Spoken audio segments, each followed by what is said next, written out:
Alright, welcome back everyone to another episode of the Post Patrol. I am your host, Gunner the Runner, along with Jules, Adam, and Ty. Fellas, how are we doing today?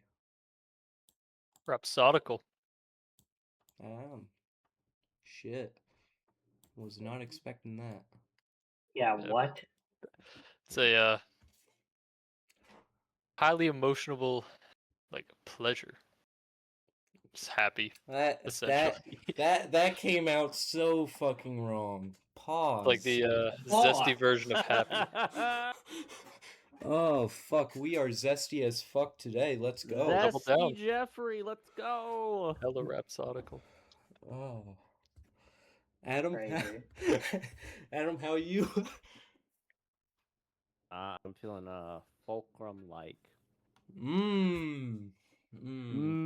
Ty, we're going to teach you about fulcrums. Don't you worry. Alright, I like that. Jules? Nasty. Nasty? Uh-oh. What the fuck are you Nasty. about? No, nasty. N-A-C-H-T-Y. I got you. Alright. We'll start off with the Jaylen Brown trade. As you know, it is what it is here. Ty, we're gonna start off with you in this Jaylen Brown to Philly for Paul George and 2 first-round picks and 2 second-round picks. Yeah, I think as a Celtics fan, it was depressing as hell saying bye to Jaylen Brown, obviously. And we clowned the Celtics at the end of the postseason for dying by the analytics and hucking up threes when it clearly wasn't working.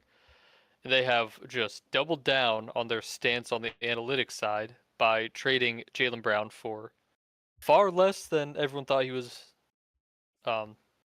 valuable enough for in a 36-year-old Paul George making $56 million a year and only 2 first-round picks. I feel like all of us thought the haul was going to be much better than that, especially going from we have a chance of getting Giannis to turning it then into Paul George.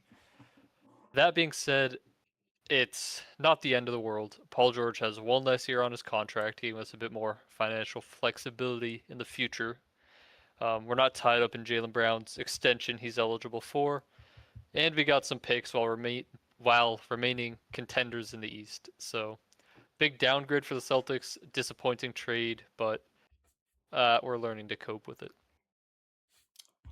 I'm gonna go next, as I am the Celtics fan here.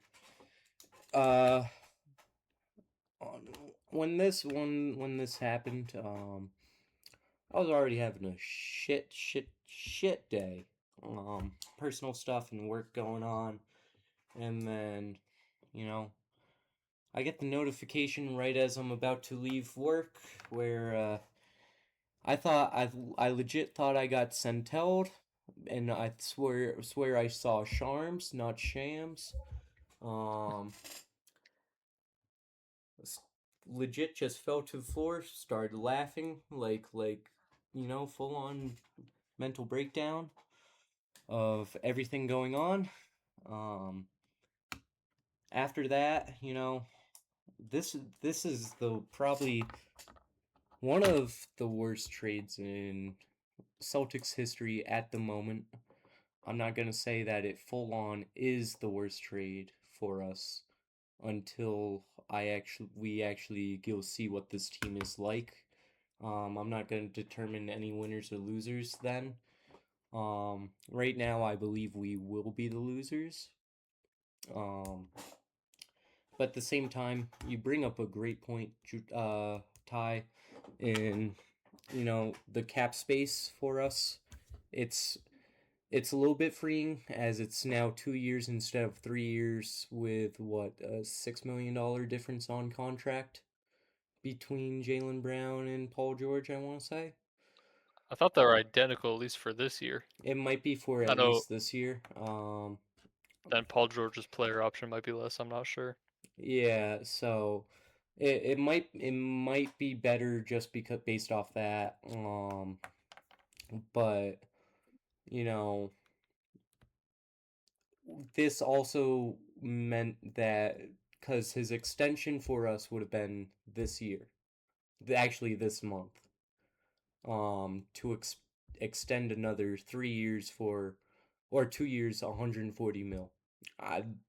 He's not worth that contract for sure. It's just a little upsetting to me, just because how JB is within Boston, like with the fans and the community stuff.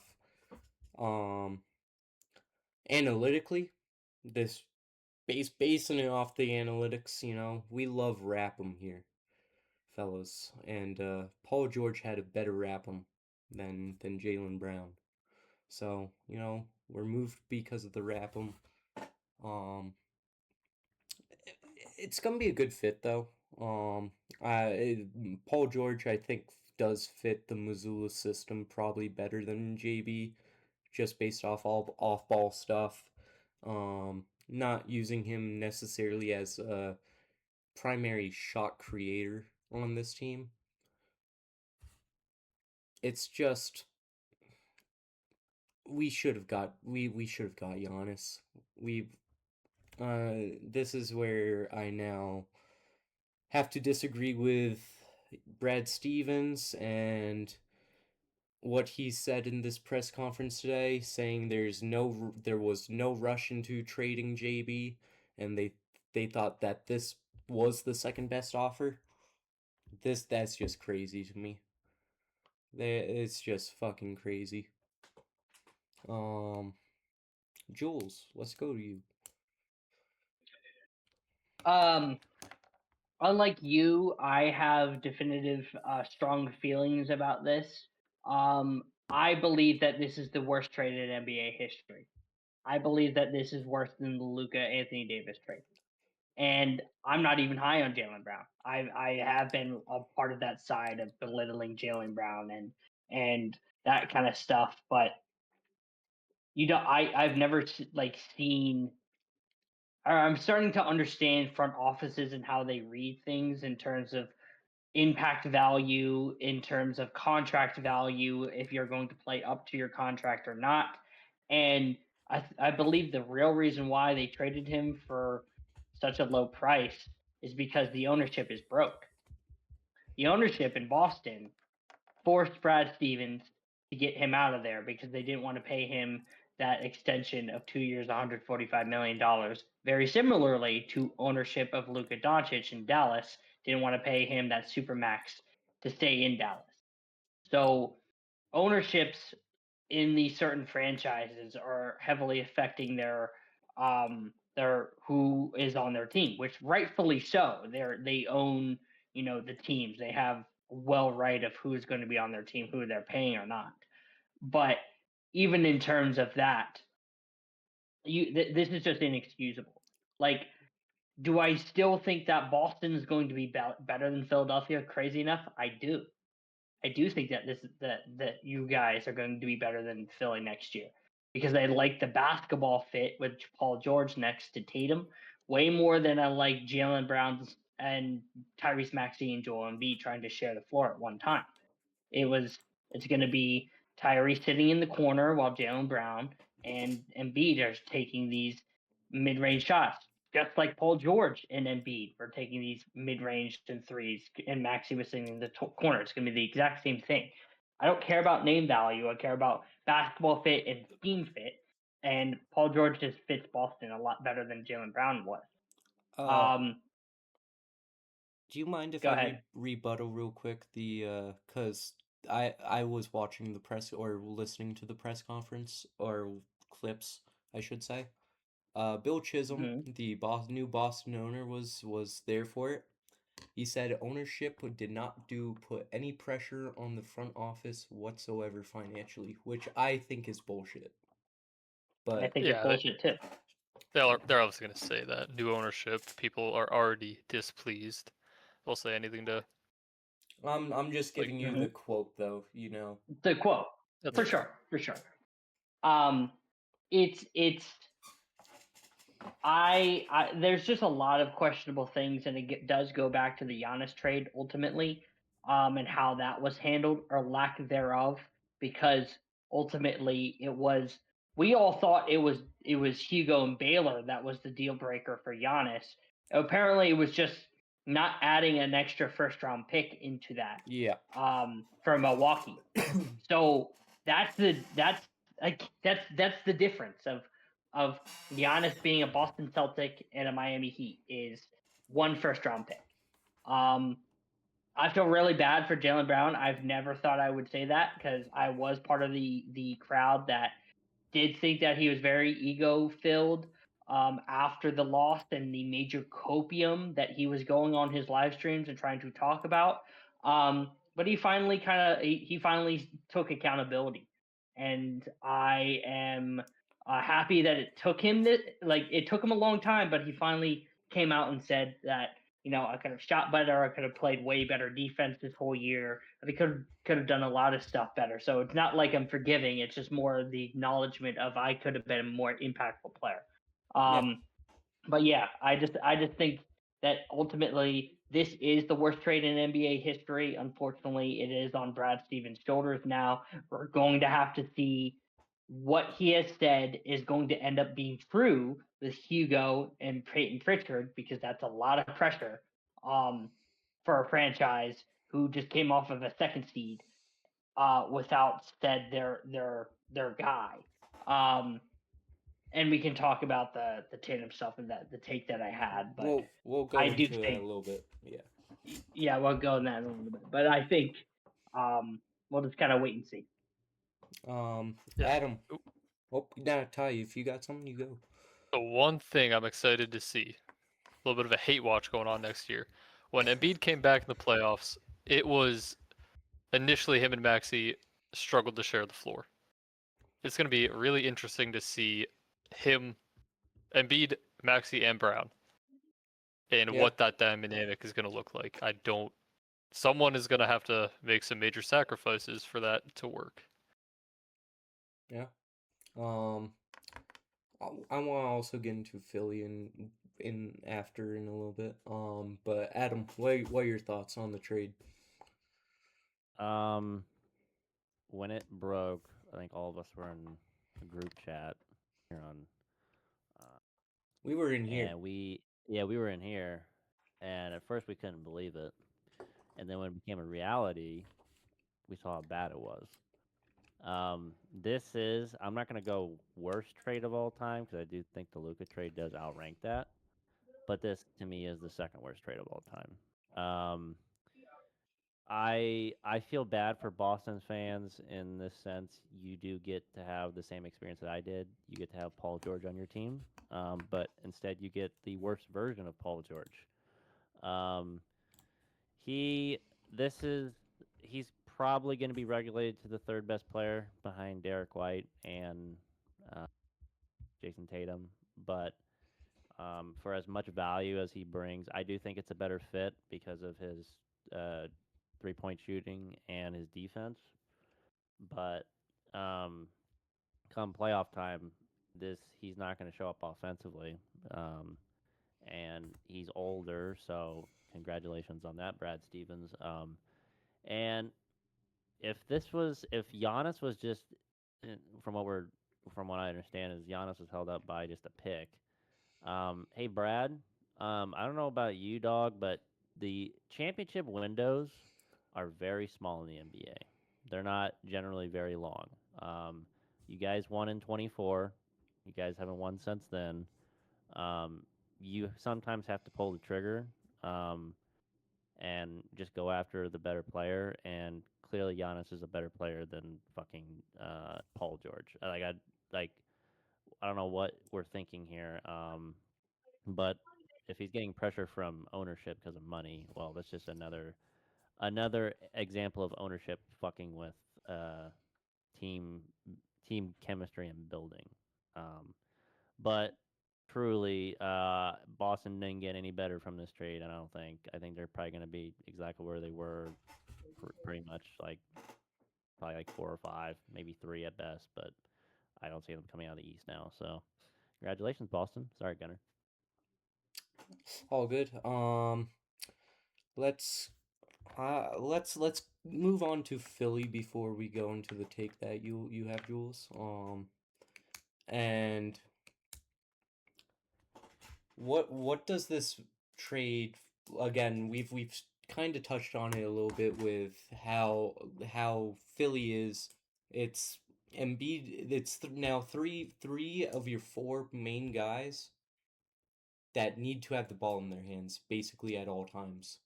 There's only one off-ball player in that starting rotation that moves me, which is VJ Edgecombe. Um, Otherwise, Tyrese Maxey needs the ball in his hands. Joel Embiid needs the ball in his hands, and Jaylen Brown needs the ball in his hands. For me, this signifies that Philly needs to move off Joel Embiid. Myself, will it happen? I don't know. This is just my thought process. Um, but what does Philly need to do this season in order to make this trade work out for this season, outlook wise? Um, you Like, what success they need to have, or what additional moves they need to make? either or. A little bit of both. Success-wise, it can't be anything less than yeah. a Eastern Conference Finals appearance. End the process. This is how we start. Mm. We end the process. It's sorry, like Joel Start a new Embiid process. he shot, and like we saw him at the end of the New York Knicks series once again, another playoff run where he's gimpy and he's basically playing on one leg now. Um, I I'm not like this Philadelphia team. This is gonna be a hard watch because like as Jules was pointing out, you've got 3 guys who need the ball, and you've got Tyrese Maxey, who a talented point guard, but much to be desired because I don't think he's very good at controlling pace, and he's just erratic with his play. And then Jaylen Brown, I don't know what type of playmaking you're going to get. Good luck with that. So I don't see them really improving unless they make Joel available, which I don't know what type of value you're going to get from Embiid because of his health. Yeah, I'm with that. I don't. Jules, what are your thoughts on Philly? Same exact thing. Like at this point, the the main factor, even though he's probably way past his prime, is moving off of Embiid because you got 2 more years with giving him damn near $60 million, and no one wants that, and no one really has that big enough contract to go and trade for that. So you're going to have to attach um, picks to it, and that's now that's making your window smaller than it already is because of Brown's age, Maxey's age, and your young guys, and Phylon, who isn't probably going to get much time, which sucks because Phylon's a really good player that they just drafted, and VJ Edgecombe, who's the only other off-ball player on that team as of right now is fucking Dean Wade. I don't know if you go and try to trade one of those guys to maximize this, but essentially, I'm in one of 2 camps. It's either you trade Embiid and you kind of just take your losses and go from there, or, and I've been saying this for a while, Philly fans, don't hate me. you trade Maxey at his highest. Because I think Jaylen Brown and Embiid is probably the better cohesive duo than Maxey and Embiid. Because they're just way too polar opposites of each other that I think at this very point, with the short prime that you have, just won't be able to do it. So I think Jaylen Brown and Embiid is another option. If you get Maxey off, you get Phylon in, you get value. You get a whole bunch of role players to get that depth a lot better than it is. Yeah, no, I'm with you guys 100% on that.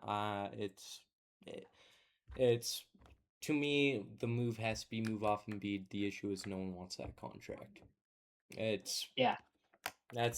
But at the same time, we thought no one wanted the Paul George contract. So yeah, I'm before we do move on to Ty, I just want to say this: Mike Gainesley, you might get a statue in Philadelphia. facts. The fact you were able to move off of fucking Paul George's contract, where nobody thought that you were going to be able to do that within the first month of being a GM there, is insane. The amount of what you have done within a month just clears what Daryl Morey has done in 4 years in 1 month. Like Mike Gainesley, because you were also the person that, even though you can argue that it didn't work out, you traded for Harden. So I'm just saying. That's true. That is 100% true. Ty, your final thoughts on the Philly?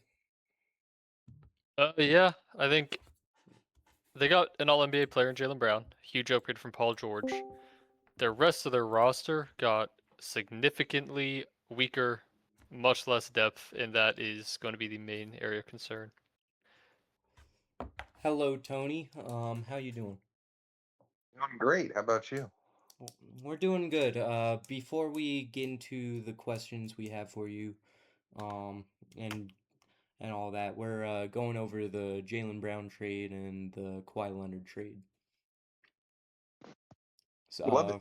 So right now we're just talking. We're finishing up the Jaylen Brown trade. Gotcha. So Please continue. Don't let me interrupt. we were just finishing it. And to Kawhi Leonard, fellas, is now a Toronto Raptor. What are our thoughts on this trade, and what does this mean for the Toronto Raptors for this upcoming season?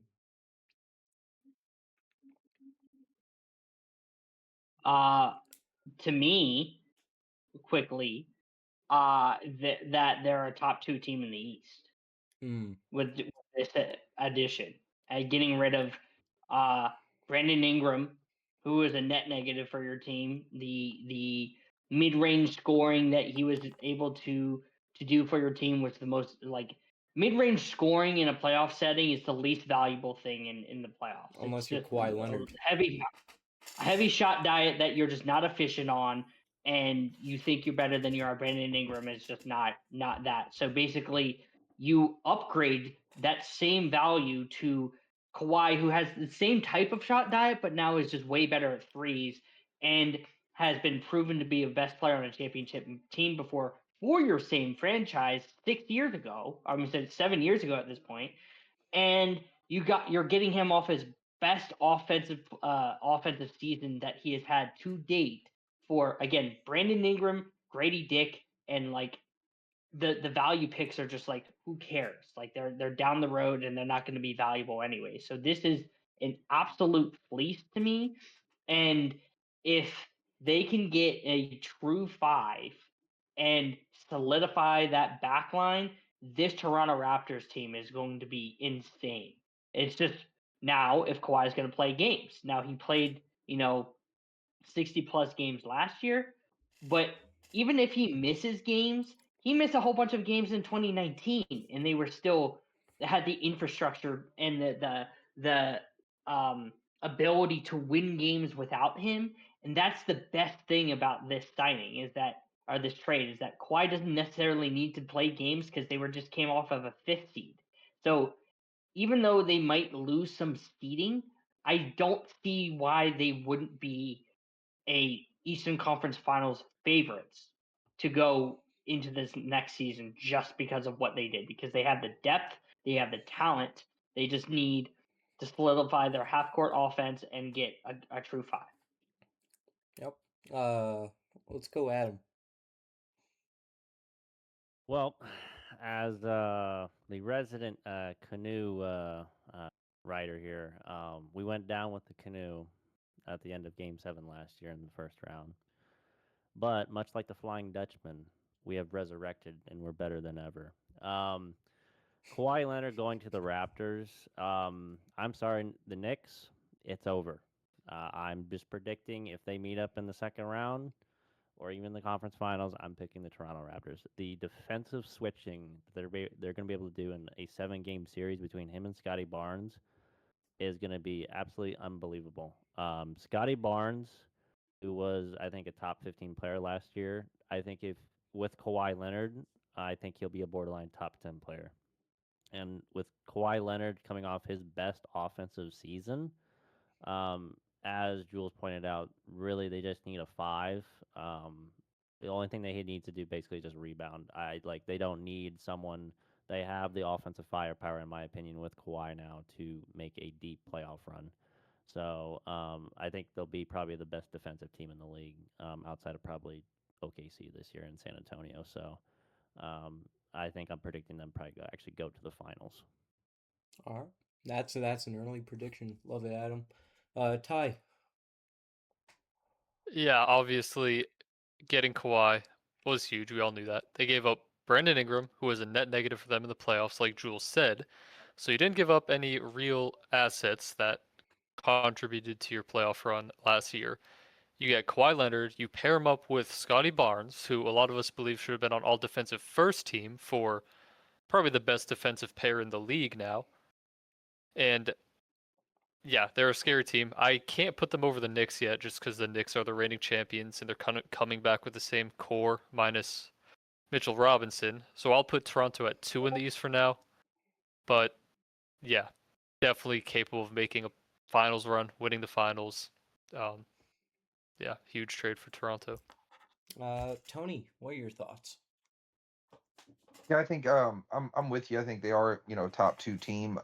Anytime, as long as Kawhi's healthy, I'll just keep it real short. Anytime you get somebody that can be the best player in any series at any time in any moment, I think that's a huge attribute to your team. I'm with the Kawhi stuff. Adam, we were talking. You said it's a canoe, right? We were supposed to upgrade this to a battleship. That's what the Flying Dutchman is. It's a battleship. Oh, my bad. You didn't say it was full on upgraded. That's all. Did you not watch Pirates of the Caribbean? It's not since I was like 5. Watch Edward's chest. But yeah, no, I'm gonna be honest. I think they're the 1 seed to start out. They can definitely make the finals. I think it's all gonna come down to matchups. With how teams are in general, like how it was this past year. But there's no what's the word I'm looking for? I went blank. Love it. There's no doubt in my mind though that they can easily come out of this East, even though I'm starting to think the East is the more stacked conference at this point. I was saying that last year though, so all right. For everyone who doesn't know, we have a guest today, Tony Styles. He does the Hoopstorian podcast with Jules and Hoops History on. Great guy to talk to. One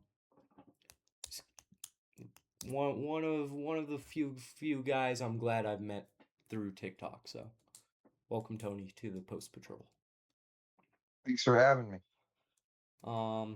Ty, you got some questions for Tony here. Yeah, I'll start one off. Do you want to just give us a quick summary as to why Bill Russell is the GOAT? Sure. He's the greatest winner of all time. He's the greatest defensive player of all time. He's the greatest 5-on-5 player of all time. I just can't believe anybody would rather have his career where you would substitute winning for like scoring more points or winning another accolade or anything like that. I just don't know why anybody would ever pick any other career where you would have to substitute all this winning for a whole bunch of lack of winning. All right. Yeah, it is perfectly reasonable. Then I had a follow-up question to that, which is the last 8 years in the NBA, we've had 8 unique champions. Uh-huh. In my opinion, it's unlikely we ever see a player win 11 championships, most of Uh-huh. which being the best player on that team.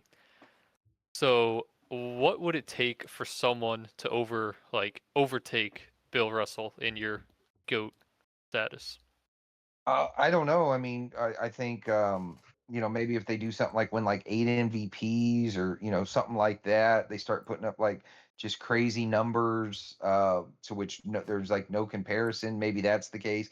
Maybe they're happy making 100 million off the court with their whatchamacallit, with their like endorsement deals, so they only take the minimum, that way they can keep winning. Because we saw in the 90s when Michael Jordan's like the sixth highest player on the team, they were really able to build around them and get like the closest dynasty we've seen to that, because their star player was making so much money and wasn't making the most on the team. And someone that's like was around and lived and saw that, I would think if you really want to be the GOAT, you should probably take the minimum, not the maximum, because if you're GOAT level standards, you're going to make plenty of money in endorsements anyways. Yeah, like we saw Jalen Brunson took a pay cut for the Knicks, right? That worked out pretty well. It did. It It did. did. Although they didn't think he was going to be this good. Yeah, that's true. This was my 2 questions to start it off. Mhm. Tony, there's a stat you've been trying to get through to front off to the NBA. I forget what you call it. Um, Okay. but it was like the efficiency stat, right? Where Right. you don't like true shooting. Um, No. so can you just explain what how the stat works for us? Yeah. So my issue with this is, so let's start with true shooting, where my issue is that if you take, 20 shots of Tim Duncan and 20 shots of Kobe Bryant, and then you mix it up in there with their free throw shooting, somehow then they become about equal in true shooting performance, which is great. However, though, the problem is with true shooting is, you only get a point for a free throw. It's the least valuable shot.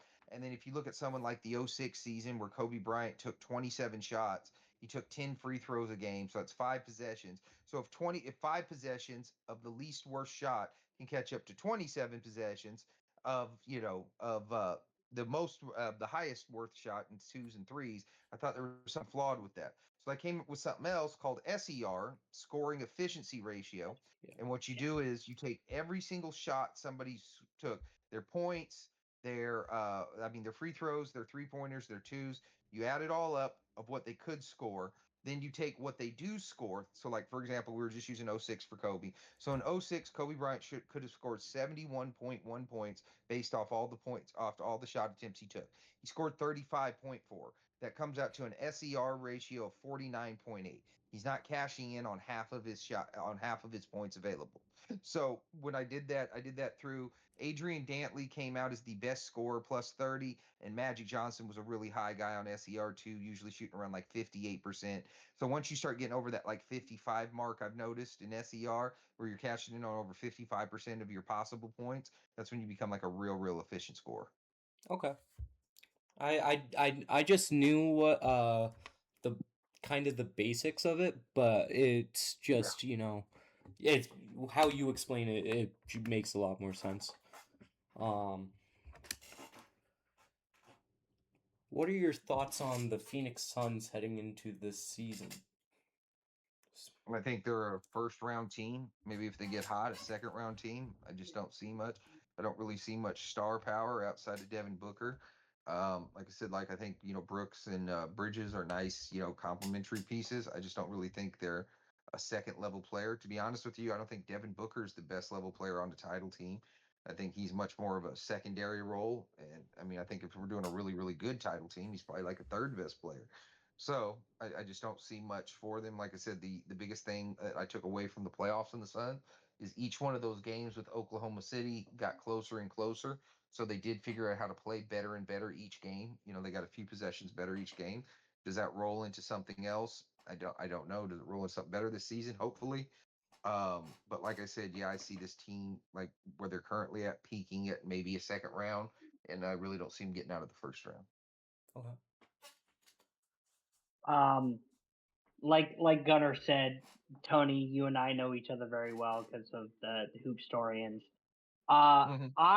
My thing is in what is starting to evaluate stuff, and I'm starting to gain the criteria of just total impact in general, and I think that's something as a Bill Russell guy that leans into the argument because defensively, my impact is the most unique in NBA history, leading to 8 straight titles just based on Mhm. my defensive impact alone. So I guess the question is, Tony, is that what I know everybody's criteria is different. I know yours is definitely essentially different from mine. But how much is impact really involved in sense of evaluating players to you? I just think impact shows up in stats, winning, and accolades. So that's really where I think the impact does. Like if we're evaluating a player to like draft them and put them on a team, that's when I would really start talking about impact and then best and what is. And that's why like I made the statement earlier, Bill Russell's the best 5-on-5 player because he impacts the game in the most amount of plays, more than anybody in NBA history. Um, so I would do that when we are doing best, but like as far in terms of greatness, no. The reason why Bill Russell is so great is his impact, which led to 5 MVPs, 11 rings, an amazing stat line of 15, 23, and 4 on average. But I just don't think impact would like come up on that. I think that would come up like we're talking about best and why he's successful and why he's an MVP and why he's a champion and why he's this, that, and the other.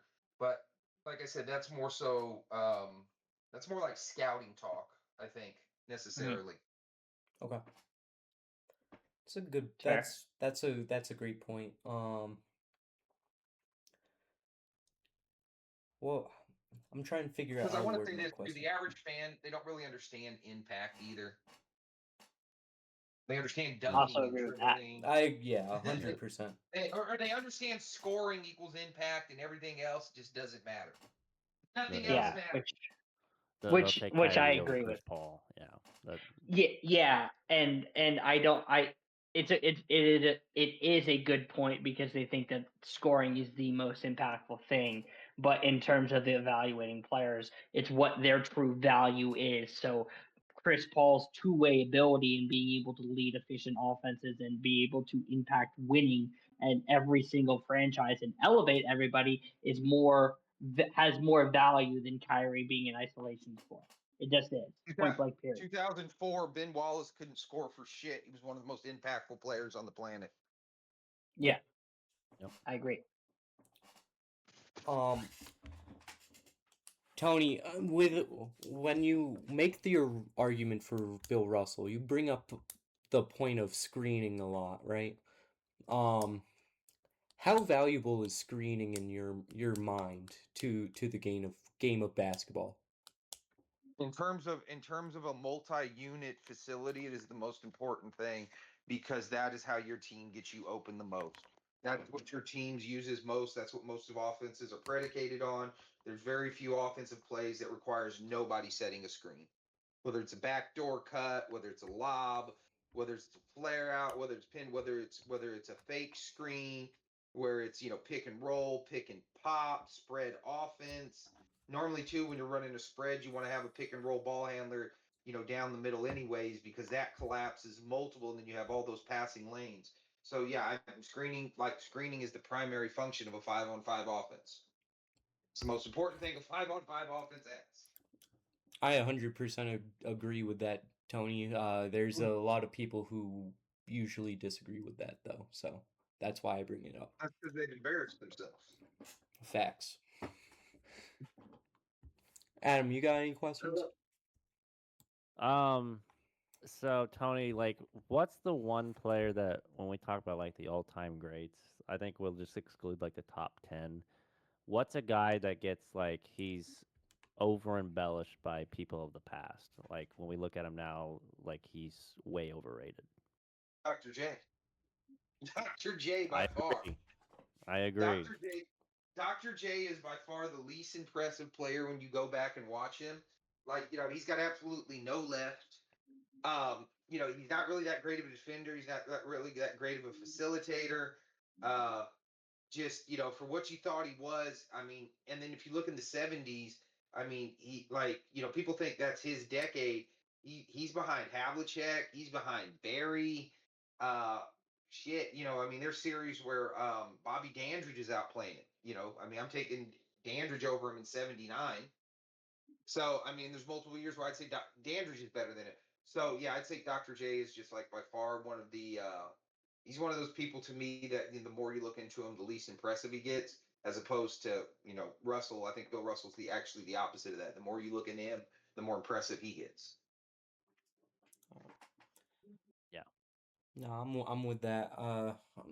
Because the more I've gone into Dr. J, it's lower and lower every single time. I know those people from Philly just aren't very impressive. Yeah, Jules.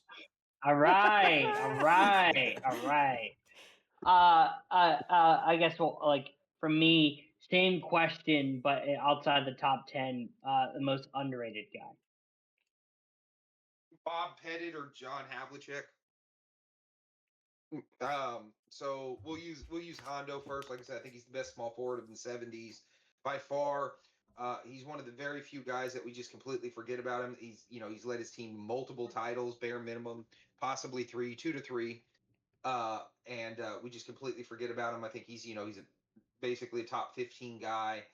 Most people probably have him around the 30s. I mean, the guy peaks at like 29, 9, and 8. He just never stops moving. He's got that leaning jump shot. Great defender. Uh, like I said, won an MVP by the media. He should be on everybody's, like top 20 list, bare minimum. And I rarely see him up there. I see like a lot of people having Dr. J over him, and I just don't see the argument. He's a Mount Rushmore small forward, and I think you can get him as high as third. If you want to say he's over KD, hey, I get the argument. So yeah, there's him. Then we go Bob Pettit. I always use this. This is the way I always use it. I goes 26 and 16 a good game. People say yes. I go, what if you average 26 and 16 for a season? They go, that's one of the best seasons of all time. And I go, if you average 26 and 16 for a career, you're the Bob Pettit or Wilt Chamberlain. So yeah, Bob Pettit, he has one of the greatest closeout games ever in '58 for the finals. 30 and 20 guy really expanded that face-up game and what turned power forwards into face-up jumpers. So yeah, I think Bob Pitt. I think he's the third best player of his era behind Wilt and Bill Russell.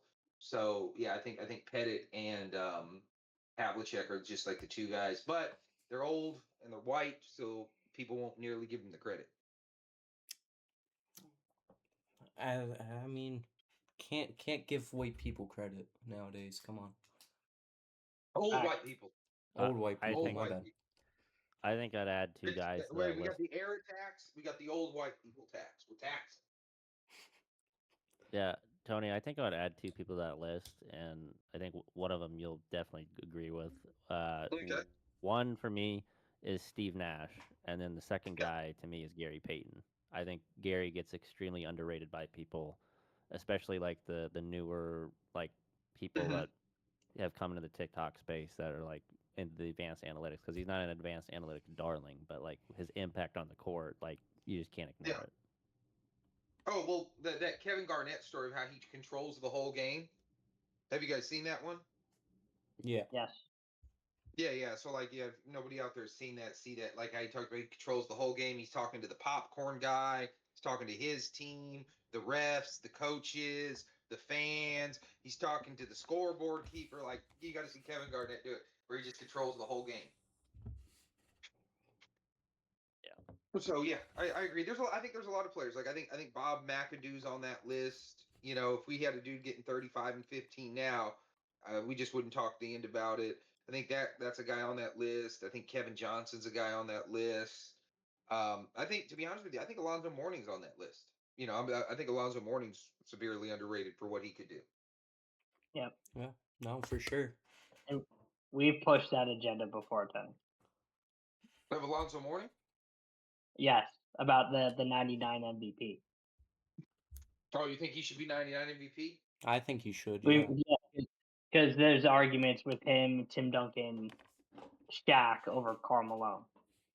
Yeah, I'm with it. I'm with Shaq. I'm with. To be honest, I think Shaq. I'm least with it. I'm with. I would go Duncan, Zoe, then Shaq.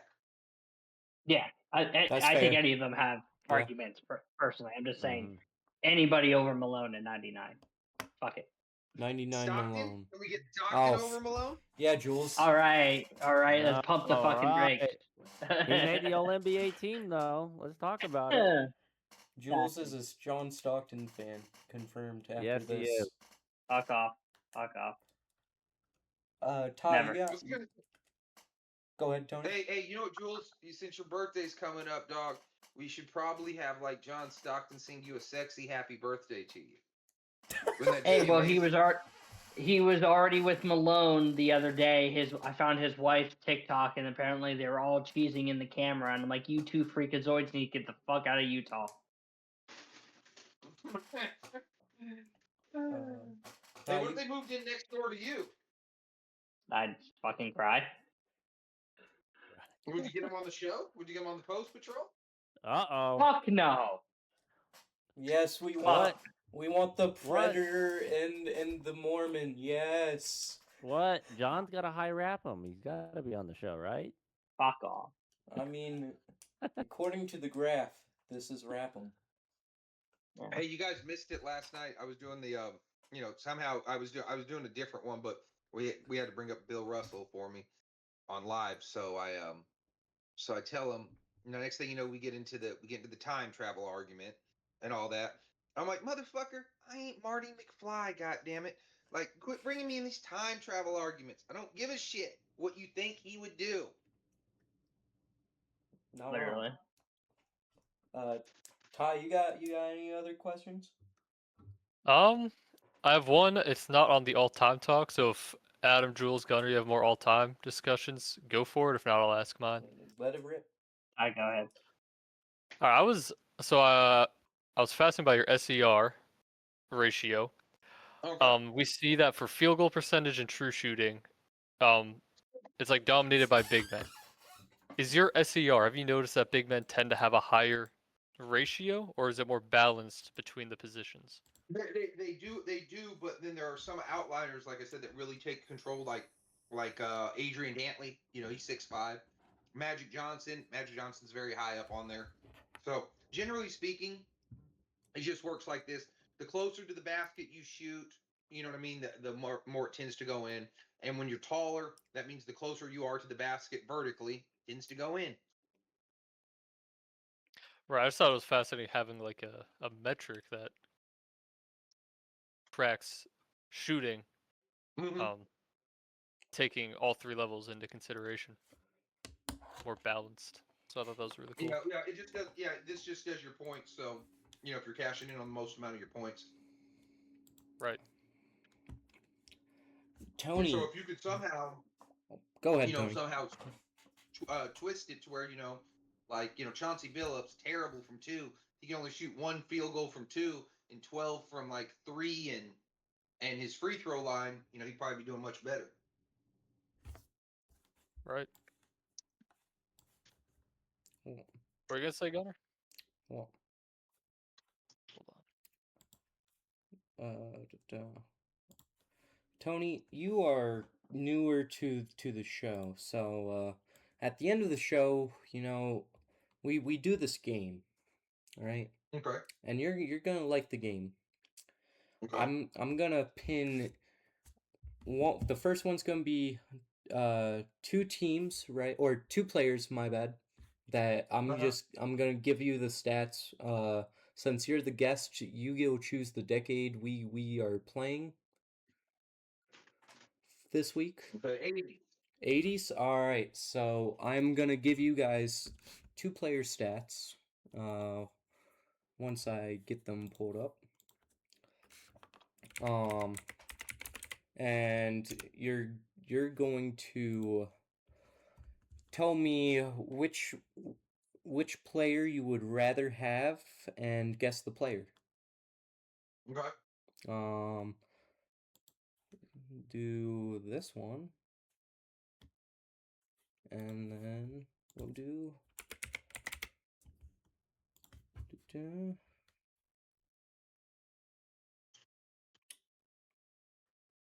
this one. All right. You guys ready? We're ready. Sure. Yep. Or I'm ready. I can't speak for anybody else. All right. Player A is we round up here, Tony, as well. So round up or round down. So this guy is 27 a game. Okay. 6 rebounds and 3 assists. And you can ask me any questions you need, including accolades for that year. Small forward. Yes. That's great. Narrow down. Does his team make the playoffs? Yes, they do. Am I allowed to ask what year this is from? No, you cannot, because the year What's you the, are what's the also team's guessing. record? What's the team's record and his accolades for the year? Team record is 41 and 41. And he is an all-star. Is it Dominique Wilkins? Wait, we wait until the end, Tony. Until Okay. just keep the players in mind for each team. Okay, I got you. Look, if he sniped it, you gotta let him know. Well, he may or may not have. That's all I'm gonna say. Was this before or after Jordan's first MVP? Before. Okay. He said 41 or 41. Yep. What was the number one song on the radio at this time? I do not know, Tony. Shit. He's trying to find out what year it is. I mean, shit. I'm pretty sure I got who it is.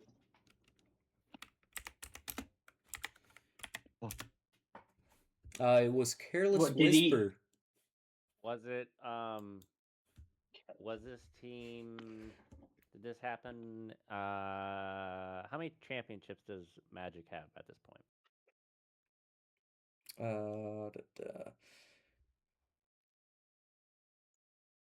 It's Magic's business. You know what? Including this year 3.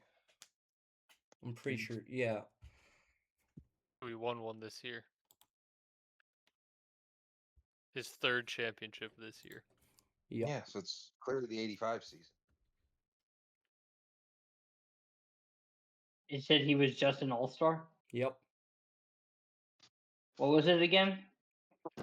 27, 6, and 3. I got it. On 53% from the field. Have we mentioned Yeah, I his got name this podcast already? Yes, we have. Okay. Yes, we have.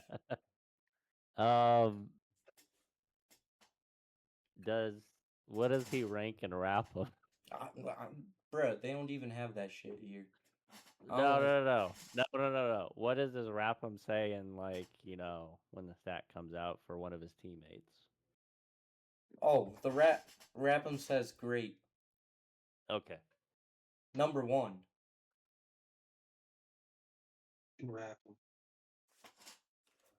We good to move on? I'm set. You're set? Yeah. I'm set. Dude, you know who else he might be? Fucking might be a dude. Is this motherfucker white? No. Okay, just making sure. Could have been. It sounds that way. Ty, you good? I'm good. Kiki. All right. Tony, you good? Yeah, I'm good. All right. Player B. 26 a game, 5 rebounds, 3 assists. What's the record? Team record. They are 55 and 27. What's the field goal percentage? Oh, field goal percentage is 50%. What was the other guy's field goal percent? 53%, Tony. How many rounds what's their record in the playoffs? Oh, they're 1-3. No thanks to you. No thanks to you. Wait. What's the accolades of the teammates? Anyone make like all NBA? We got one all-star and another guy is all defensive. That's teammate wise. Okay. Wait. Hold on. Oh, is this? Oh, Hold on. what'd you say his name? You said 1-3 1 and in the 3. playoffs? Yep. Got first Can rounded. can I ask a question? Yeah. Are two of his teammates on a championship contending team in the 90s? I know one of them. Hold on. Yeah. I mean, technically 3. Oh wait. Is this guy a small forward No? too? Hold on. No, it's just 2. Never mind. Yeah, 2. Yes, this guy is a small forward too, Tony. Okay, I got it. Adam, fast snipe. You want just you want to ruin it for everyone, or no? Now do you want me to keep it? Now do you want me to keep asking you questions? Yeah, of course they can. Yeah, you All can right, you can end it or. No, I like this. This is good.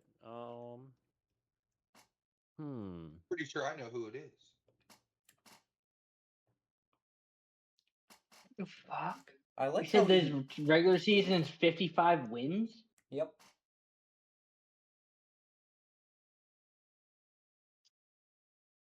And he's a small forward? Yep. Wait. What's I swear to fucking God if it's him. We like this player. What are you talking about? Well, you said he was shooting 50%? Yeah, from the field. Is he a part of a key trade in this decade? Yes, he is. Mm-hmm.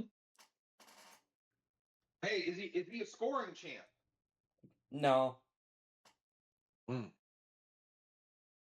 Wow. I guess I lost. I was all confused. Never mind. It was who I thought it was. Wait, what? Then what? Yo, that gave it because that's what I thought it was. What fucking year are you talking about? What year do you think I'm talking about? When were they 55 wins? What Did I the read- fuck did did I I read miss? that? Number 1 pick. Yeah, they're 55 and 27. Yeah. Was he a number 1 pick? Yeah, he was. Yeah. Okay, I know who it is now. Ty, you got any questions? I think I got him. I know who it is. I know who it is. I don't know what fucking year you're talking about. When did this team get 55 fucking wins? Hey, Tony, you have the pleasure right now to ruin Jules from finding out what year this is. Do you wanna move on? Yeah, sure. All right, we are starting off with Jules Compton. Who is player A and who is player B? Player A is 85 Adrian Dantley playing 55 games, being hurt, fucking 9 like that fucking merchant. The other guy is Mark Aguirre. When the fuck did Dallas ever win 55 fucking games with Mark Aguirre? We'll see. Adam, who is this? So we have Adrian Dantley for 85 for the first one. B is 1987 Mark Aguirre, who they lose to the great Seattle Supersonics. No. Tony, who is this? It's the same people they've been saying. Yeah, all right. Ty? The same people. Yeah, all right. Yeah, Jules, not knowing 87 Dallas like that, I'm a little disappointed. Especially when we glaze Mark Aguirre. You Whoa, know? whoa, whoa, whoa, whoa! Hang on a minute. Are we not gonna glaze the great Sam Perkins, That too. Mr. Rat Tail himself? The greatest role Sleepy. player of the 90s. You Bro. lose Sleepy. 87 with fucking Detlef Schrempf and Derek Harper as his fucking help. Fuck off. No, Sam that's Perkins, not Roy what- Tarpley. Hold on. That was not the question. The question to me was, is there two players that are key players on title teams or not title teams, but on contenders in the 90s? Was that not it, So Adam? gross. That was That's so gross. That's so gross. Hey, so Shrimp and Harper, yeah. There, I'm just saying. So, yeah, Jules, I'm just saying. You might need to figure out Dallas again. We're taxing this Dallas Mavericks team losing to a fucking Sonics team as a 2 seed. 55 wins. All right. Give me a moment while I figure out some fucking It's teams. the sub 500 Sonics team. Fuck Yes. Mark McGuire. Hey, Yes. We're that's taxing the that year- motherfucker. Wait, ain't that the year they went to the conference finals with 39 wins? Yes. Yep. Yeah. I kept on thinking it was 88, and I'm like, when the fuck did you when did Mark McGuire get 55 wins? That's why I was like, when the We're fuck not. is We're that? not That's what I'm moved freaking by. out. Are we not moved by Dale Ellis? Come on now. Hey, he'll punch Xavier McDaniel while he's holding his baby. That's true. Mm, All right. Now we got the teams. mm. The team A, 21-61. No, good fucking god. Hmm. Still in the 80s. Yep, we are still on the 80s. And so the team went 21-61. Okay. What else you need?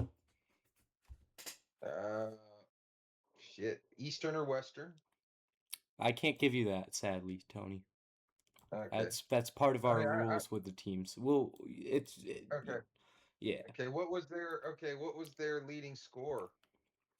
Leading scorers giving you 18 a game. What's their 18. defensive rating? Oh, fucking 22nd out of 25. Oh, fuck. What was the record again? 21-61. Yep. The best player's 18 a game. Well, their leading scorer. Okay, what's their leading Who is that? rebounder? I think leading rebounder. 9 a game. You know what? It's like I can't even Can you give give me you. all their leading marks? All right. Assists a game is 7. Mm-hmm. Steals is 2. Blocks is Mm-hmm. 3.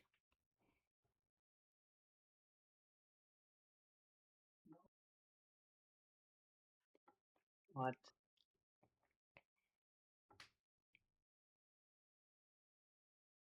Huh. Wait. Trying to think. I went nasty with these ones. I'm not gonna lie. I'm gonna go. What's their leading score again? 18 a game. 18? I don't- Are these guys like all stars or all defensive guys? No awards this year. Wait, what's their executive? Who is their executive? Some guy from the 60s, you know. Okay. Okay. Some guy I from the think I got it. What's their offensive rating this year? Offensive rating, 24th out of 25th. Okay, I got it. What's their ratio of black players to white players? I have no fucking clue, Tony. Shit. We'll just count up all the white guys on the team. Bro, Okay. they have 20 plus, or they have like 20 players on this team. Is there a player that is on this team that was involved in a big trade in the decade? in the 80s? Yes. Yes. Okay. I'm pretty sure it was a trade. From what I remember correctly. Trade or signing? Yeah. Okay. I'm pretty sure it was a trade. It was during the off season though, if I remember correctly. Hey, their head coach, has he won titles as a player? Uh yeah, I want to say he did. Let me look real quick, Tony, just to make sure. No, he did not. At least, yeah, no, hold on.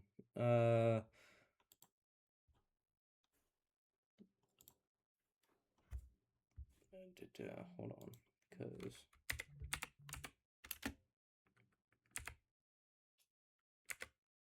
yeah, no, he does not.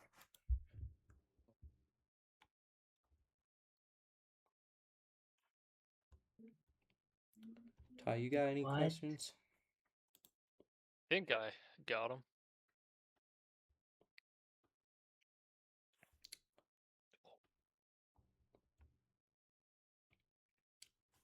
Like I'm so confused because I only know like 2 teams that are like this like bad off the top of my head, Yeah, I have no and it idea. just Originally, doesn't who I fit. thought.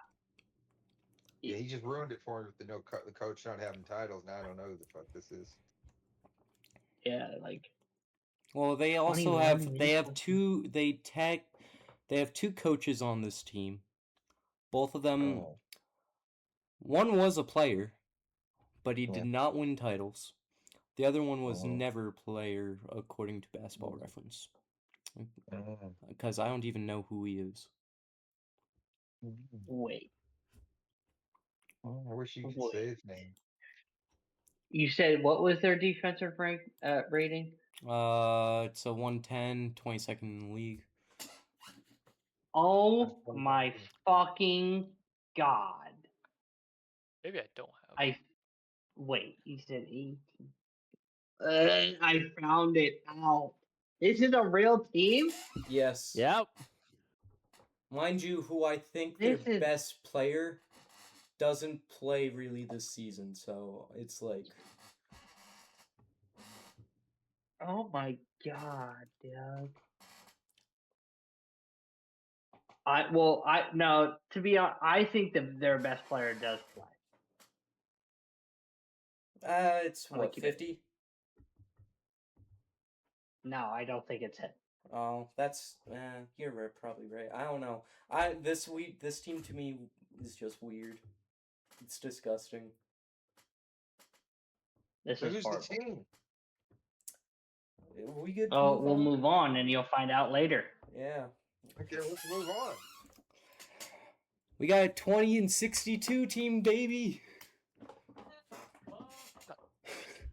Adam, your mic turned off again. I mean, Huh? Okay, I need. No, Oh, I'm never good. mind. Never mind. I need all their highs. Who's leading and what? Best you 2062. know we got a 21 point per game scorer. Cool. We got a 10 assist a game guy. Damn. We got a 10 rebound a game guy. Damn. We got a 2 block a game guy. What's And their Okay. leading score? and a 2 steal a 21. game guy. Yeah, 21. So 10, 10, 21, 2 and 2, right? Yep. Okay.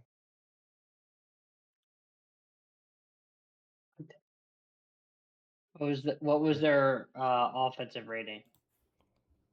Their offensive rating, so 105, which it was What's that rank 21st out of? 21st out of 23. Interesting.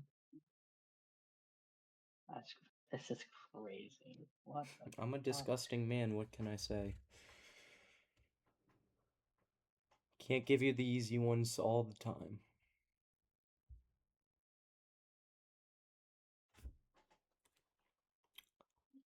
Um, to 105 for the 20-point per game score. Are you rounding up for the Yes. offensive rating? Yes, I am. Wait a minute. Do they have a head coach that a lot of people hate? Oh yeah. I fucking. Connor, you're disgusting. Thank you. Oh, this is great. Oh, this is so. Yo, I'm not even counting this rebounds because this fucker gets hurt, bro. Hey, I just gotta go based It's off true. what the stats tell me. I know. This is so gross. Any other questions you need? Do they have 2 head coaches? Yeah. And is a NBA father of a current player on this team.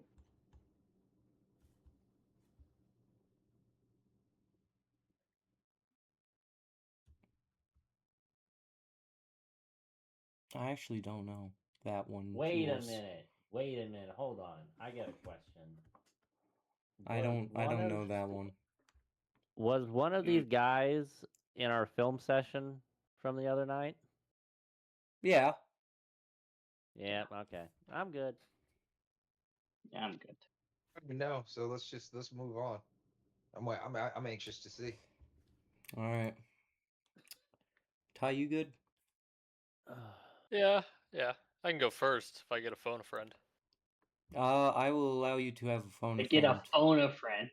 I'll Yeah, okay. I'll allow you to. So Do you wanna ask a stranger?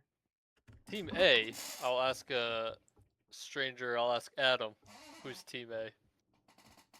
Team A is the 1989 Los Angeles Clippers. Okay, and then Team B, was it the '88 Warriors? Alright. Yeah. No, you are correct, Ty. 89 Clippers and the 88 Warriors. I didn't have it until Winston Garland. That question by Jules. I didn't realize that was his dad. I didn't realize that. That is his dad. Yeah, I had to yes. do a quick Goog for that, but found it. Let's go, Ralph Sampson. Let's go. Yeah, no. That's I just decided, give you guys one of the tough ones today, Tony, it was great having you up here for the show. Great being up here. And as always, look at this graph. This is wrapping. This has been the Post Patrol. Have a wonderful night.